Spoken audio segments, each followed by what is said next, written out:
ఇది బాసంది అండి, పాల ప్రోడక్ట్ అండి. ఇది బాగుంటుంది. ఇక్కడ మన పొలంనేరులో అలీ షాప్లో దొరికిద్దండి. ఒకసారి మీరు అందరూ రుచి చూడండి, మీరు తినండి, ఇంకొకటి తినిపించండి. చాలా బాగుంటుంది. మేము ఏదో ఈ వీడియో కోసం చెప్పట్లేదు, మీరు ఒకసారి తినవలసిందిగా నా ప్రార్థన. ధన్యవాదాలు. అది బాసంది అండి. ఇది పాలతో చేస్తాం. ఇందులో పాలు, కోవా ఉంటుంది, పంచదార వేస్తాం, ఇంకా డ్రై ఫ్రూట్స్ వేస్తామండి.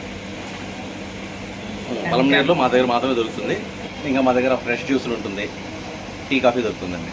బల్క్ ఆర్డర్స్ కూడా తీసుకుంటామండి మేము.